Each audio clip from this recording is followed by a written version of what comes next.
नमस्कार दोस्तों, एक बार फिर से स्वागत है आपका मेरे चैनल वेल्थ क्रिएटर पे। तो दोस्तों आज हम एक और आईपीओ के साथ आए हैं जो कि डिटेल डिस्कशन करेंगे। और बेसिकली ये आईपीओ जो है हेल्थ सेक्टर से बिलोंग करता है, काफ़ी जाना माना नाम है।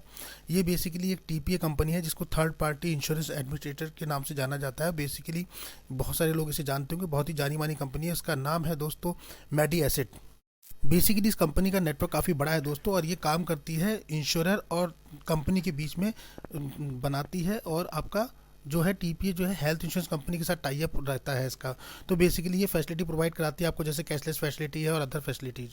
तो इसका आईपीओ आपको देखने को मिलेगा। तो जानेंगे इसके फाइनेंशियल फंडामेंटल्स कितने स्ट्रांग हैं, कंपनी फाइनेंशियली कितनी स्ट्रांग है, कंपनी में इन्वेस्ट करना चाहिए या नहीं करना चाहिए, और आईपीओ को आगे कैसे जीएमपी में क्या डिमांड है। पर उससे पहले वीडियो को लाइक से सब्सक्राइब करना बिल्कुल ना भूलें। अब बात करते हैं दोस्तों मेडी एसिड हेल्थ केयर आईपीओ, जो कि आपको देखने को जल्दी मिलेगा। अभी इसका डेट फाइनल नहीं हुआ है। अगर इनका विजन और वैल्यू देखें तो ये कंपनी इनकॉर्पोरेट हुई थी 2000 में दोस्तों, with a vision of the deliver information health care decision to the billions live connected by the our technology partnership and human touch. तो बेसिकली जो है मेडी एसिड जो है काफ़ी बड़ी कंपनी है। टीपीए अगर आप देखेंगे तो इंडिया की largest third party insurance administration company है बेसिकली, अगर हम बात करें तो और इसका जो नेटवर्क है वो काफ़ी बड़ा फैला हुआ है दोस्तों। काफ़ी कंपनीज के साथ इसका टाई अप आपको देखने को मिलेगा। 14,000 प्लस हॉस्पिटल हैं अक्रॉस 967 सिटीज़ में ये अवेलेबल है। तकरीबन 32 स्टेट में आपको देखने को मिलेगी ये कंपनी। तो तकरीबन देख रहे हैं, अगर आप अपनी स्टार्ट जर्नी करिए अपनी 2000 में, मेडी एसिड इनकॉर्पोरेट हुई थी 2000 में, 2002 में रजिस्टर्ड हुई थी मेडी एसिड टीपीए थर्ड पार्टी के साथ। 2010 में अगर हम बात करें तो मेडी मैटर हेल्थ एक्वायर स्टेक हुआ था कंपनी का फ्रॉम रिलायंस कैपिटल से। 2011 में इन्वेस्ट बाई द बेंसेंट हेल्थ इन इंश्योरेंस कंपनी आई थी। 2013 में इन्वेस्टर कॉप प्राइवेट लिमिटेड ने से इसके अंदर जुड़े थे।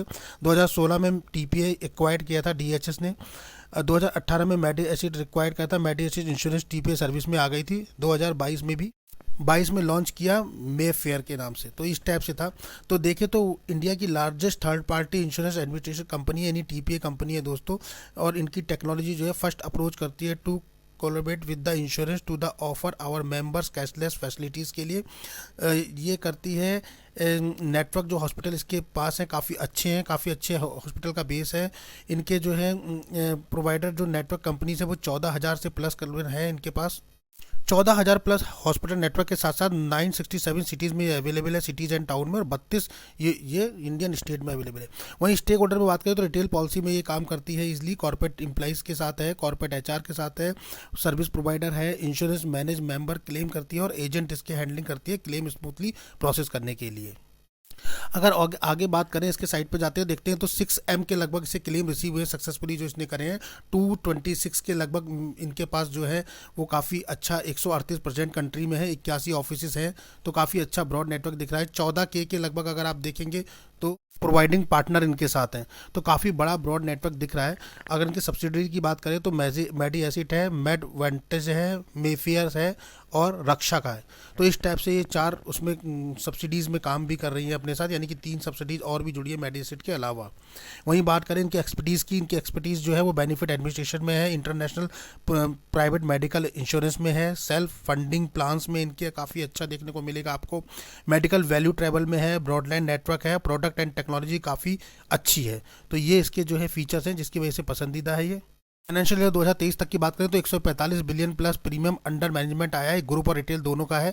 14K प्लस प्रोवाइडर पार्टनरशिप है, 6M प्लस के लगभग क्लेम रिसीव हुए हैं एनुअली, ग्रुप और रिटेल क्लेम दोनों। 36 इंश्योरेंस पार्टनर इंडिया और इंटरनेशनल में है, 138 कंट्री विद कैशलेस नेटवर्क में है इंडिया में, और क्या कहते हैं इंटरनेशनल दोनों ही देखने को मिलेंगे आपको।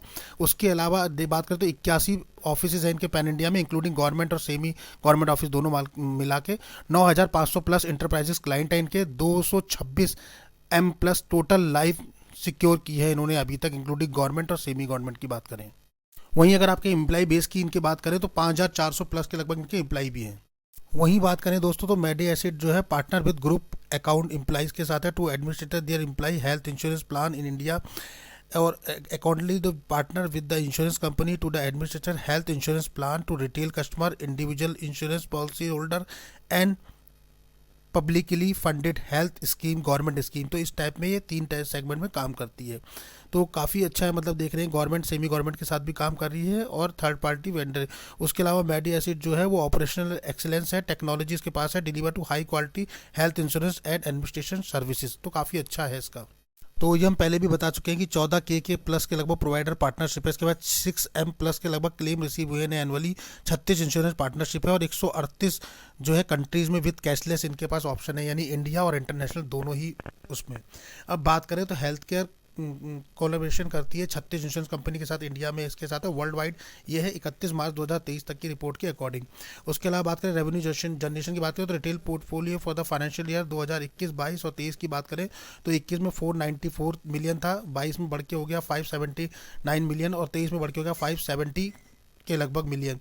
और अगर हम बात करें इनके कंस्टेंटली 15% का, 14% का और 11% के लगभग का टोटल रेवेन्यू जनरेशन कर रही है company year by year with the same. उसके अलावा बात करें 31 मार्च 2023 तक की तो company has stable the health care network across India with over 14,000 hospitals in 967 cities and town, 32 states and union territory. तो तकरीबन 14,000 से ज़्यादा हॉस्पिटल का टाई अप है, 967 सिटीज़ यानी कि शहरों में और 32 स्टेट्स हैं इंडिया के। वहीं फाइनेंशियल 23 की बात करें तो कंपनी जो सेटल करे हैं क्लेम वो 527 मिलियन क्लेम रजिस्टर हुए और 2.44 मिलियन क्लियर कर दिए हैं। अब बात करते हैं आईपीओ के बुक वैल्यू और इशू साइज की। तो तकरीबन अभी तक कुछ ओपन है नहीं यहाँ पर, यहाँ जो दिखाया गया है वो पूरा का पूरा ऑफर फॉर सेल में आ रहा है दोस्तों। और तकरीबन 2.1 करोड़ शेयर जो है, मतलब 2.8 करोड़ शेयर्स कंपनी ऑफर कर रही है। तो अभी तक कुछ पता नहीं है कि कितना आ रहा है, अभी तक इसका इशू प्राइस नहीं दिया गया है, ओपन नहीं हुआ, पर ये पूरा का पूरा ऑफिस है।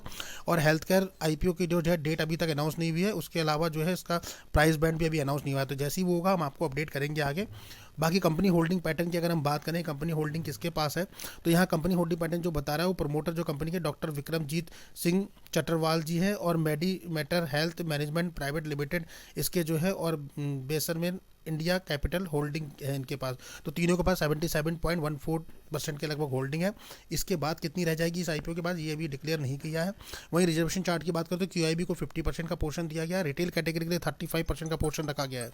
और अगर एचएनआई कैटेगरी की बात करें तो वहाँ सिर्फ 15% का पोर्शन रखा गया है। तो क्यूआईबी के लिए 50%, रिटेल के लिए 35% और एचएनआई के लिए 15% का रिजर्वेशन देखने को आपको मिलेगा यहाँ। अभी आगे बात करते हैं सबसे इंपॉर्टेंट पैरामीटर की, जो है फाइनेंशियल पैरामीटर। तो फाइनेंशियल में कंपनी फाइनेंशियल फंडामेंटली कितनी स्ट्रांग है ये एक बार देख लेते हैं कि फाइनेंशियली कंपनी कहाँ पे स्टेक कर रही है। तो लास्ट 3 ईयर के हम जो है डेटा एनालिसिस करेंगे कंपनी का फाइनेंशियल पैरामीटर पे, और प्रॉफिट में है लॉस में ये देखते हैं। तो दोस्तों सबसे पहले हम देख लेते हैं इसमें अगर रेवेन्यू की बात करें तो कंपनी इंक्रीजिंग ट्रेंड में 25% के लगभग यानी 26% के लगभग रेवेन्यू इंक्रीज है। और पैट की प्रॉफिट आफ्टर टैक्स की बात करें तो वो भी करीबन जो है 15% के लगभग प्रॉफिट में है। ये है 22 और 23 2 साल का। तो रेवेन्यू में 26% और प्रॉफिट आफ्टर टैक्स में कंपनी 15% के लगभग ग्रोथ दिखा रही है लास्ट 2 ईयर से, यानी 22 और 23 की अगर बात करें। अब बात कर लेते हैं लास्ट 3 ईयर्स की कंपनी का क्या परफॉर्मिंग रहा है। तो लास्ट 3 ईयर की अगर हम बात करें दोस्तों तो हम यहाँ 21, 22 और 23 3 साल का डेटा लेंगे जो कि कंपनी ने दिया है। सबसे पहले एसेट की अगर बात करें तो कंपनी के पास 545 करोड़ का एसेट था 2021 में, जो कि बढ़ के हो गया 22 में 602 करोड़ और 23 में बढ़ के हो गया 705 करोड़, यानी कि काफ़ी अच्छा ग्रोथ दिखाया है कंपनी ने एसेट कैटेगरी में। अगर आप देखेंगे तो एसेट को अपने इंप्रूव किया है ईयर बाई ईयर। वहीं अगर रेवेन्यू की बात करें कंपनी की तो 345 करोड़ का था 21 में, बढ़ के हो गया 412 करोड़ 22 में और 23 में बढ़ के हो गया 518 करोड़ के लगभग। तो यहाँ भी कंपनी ने काफ़ी अच्छा देखने को मिलेगा आपको 3 साल में, काफ़ी अच्छा इंक्रीजिंग ट्रेंड में रेवेन्यू भी इंक्रीज किया है अपना। प्रॉफिट आफ्टर टैक्स की बात करते हैं तो 26 करोड़ के लगभग था 21 में, बढ़ के हो गया 64 करोड़ 22 में और 74 करोड़ हो गया 23 में। तो प्रॉफिट आफ्टर टैक्स में भी year by year company growth दिखा रही है। तो यानी काफ़ी अच्छा दिखा रही है प्रॉफिट आफ्टर टैक्स में। टैक्स कटने के बाद जो प्रॉफिट होता है उसमें भी काफ़ी अच्छा ग्रोथ है। नेटवर्थ की वहीं बात कर लेते हैं तो नेटवर्थ कंपनी का 292 करोड़ था 21 में, 22 में बढ़ के हो गया 340 करोड़ के लगभग और 23 में बढ़ के हो गया 383 करोड़, यानी नेटवर्थ पे भी कंपनी का काफ़ी स्ट्रांग होल्ड है। वहाँ भी year by year increasing trend दिखा रही है। रिजर्व सरप्लस भी कंपनी में काफ़ी अच्छे देखने को मिल रहे हैं दोस्तों। अगर बात करें रिजर्व सरप्लस की तो वो भी करीबन 295-96 करोड़ थे 21 में, फिर बढ़ के हो गया 308 करोड़ के लगभग 22 में और 23 में बढ़ के हो गया 353 करोड़। तो काफ़ी अच्छा इंक्रीजिंग ट्रेंड है सारे ही एसेट। और उसमें देखें बोरिंग की बात करें तो कंपनी में कोई भी बोरिंग नहीं है एज ऑफ डेट, ये इसमें जो दिखाई दे रहा है दोस्तों उसके हिसाब से कंपनी पे कोई भी डेप्थ नहीं है, यानी कुल मिला के आप डेप्थ फ्री कंपनी बोल सकते हैं। इसे कैश रिस्क कंपनी भी है बिकॉज कंपनी के पास रिजर्व सरप्लस पहले से 353 करोड़ आज की डेट में है। तो कैश रिच कंपनी है, बहुत अच्छी स्ट्रॉन्ग फिलर दे रही है, यानी कि इसके 6 पैरामीटर में 6/6 की हम इसे रेटिंग देंगे। पहली कंपनी है जहां सारे पैरामीटर काफ़ी स्ट्रॉन्ग दिखा रहे हैं। रिजर्व देखिए कंपनी के पास कितना अच्छा रिजर्व है, मतलब कंपनी पे जितना प्रॉफिट आफ्टर टैक्स बन रहा है उससे ज़्यादा रिजर्व है, नेटवर्थ से भी ऊपर उसके पास रिजर्व रखे हुए हैं सब, यानी कि काफ़ी कैश रिच कंपनी है दोस्तों ये। तो यहाँ कोई भी डाउट नहीं है कि कंपनी जो है फाइनेंशियली बहुत ही स्ट्रांग है, एक्सीलेंट कैटेगरी में हम इसे कह सकते हैं। और सबसे स्ट्रॉन्ग पॉइंट है कि कंपनी पे कोई बोरिंग नहीं है, यानी डेप्थ कुछ भी नहीं है। परफॉर्मेंस इंडिकेटर क्या बता रहे हैं कि परफॉर्मेंस ने आरओसी कंपनी का 25% के लगभग आपको दिख रहा है, जो कि 15 से ऊपर है, तो काफ़ी अच्छा है। ईपीएस कंपनी का 10.65 है, वो भी हम गुड कह सकते हैं। 13 के लगभग होता है, पर 10 है तो काफ़ी अच्छा है, ग्रोइंग में चल रहा है। उसके अलावा RONW रिटर्न ऑफ नेटवर्थ की बात करें तो वो भी करीबन 19.63 है, यानी कि 13 से ऊपर या 15 से ऊपर अच्छा है, तो यहाँ भी काफ़ी अच्छा है। तो तीनों ही पैरामीटर स्ट्रॉन्ग है, यानी कुल मिला के हम बोल सकते हैं कि कंपनी एक्सीलेंट कैटेगरी की है, फाइनेंशियली और फंडामेंटली बहुत ही स्ट्रॉन्ग साउंड कर रही है, यानी कि जो लोग लॉन्ग टर्म में कंसीडर कर सकते हैं वो इसे कर सकते हैं, कंसीडर करने लायक कंपनी है, बिकॉज काफ़ी अच्छा है। प्रॉफिटेबिलिटी भी उसकी ईयर बाय ईयर इंक्रीज हो रही है, अगर आप बात करेंगे रेवेन्यू भी इंक्रीज कर रहा है, प्रॉफिट आफ्टर टैक्स भी ईयर बाय इंक्रीज कर रहा है, और रिजर्व सरप्लस भी इंक्रीज मोड में है। तो काफ़ी अच्छा स्ट्रॉन्ग फिलर दे रहा है, और इससे हम बोल सकते हैं बिजनेस भी काफ़ी स्ट्रॉन्ग है, फंडामेंटली और फाइनेंशियली भी काफ़ी स्ट्रॉन्ग दे रही है। तो यहाँ लॉन्ग टर्म में जो लोग सोच रहे हैं वो भी इसे लॉन्ग टर्म में कंसीडर कर सकते हैं, जैसा कि अभी तक कंपनी के पिछले 3 साल के रिकॉर्ड बता रहे हैं। आरओसी आप देखिए, RONW देखिए कितना स्ट्रॉन्ग फिलर दे रहा है, 25%, 20% के अप्रोक्स RONW दिखा रहा है रिटर्न ऑफ नेटवर्थ, तो काफ़ी अच्छा कंपनी का फिलर है। दोस्तों अगर इंपॉर्टेंट डेट्स की बात करें तो डेट्स अभी डिक्लेयर नहीं हुई है, जैसी डेट्स डिक्लेयर होंगी और जीएमपी मार्केट में डिमांड दिखेगी हम आपको अपडेट करेंगे। तो बस एक छोटा सा वीडियो था, वीडियो पसंद आया तो उसको लाइक शेयर और सब्सक्राइब करना बिल्कुल ना भूलिए। मिलते हैं अपने ऐसी नेक्स्ट वीडियो में, तब तक के लिए नमस्कार।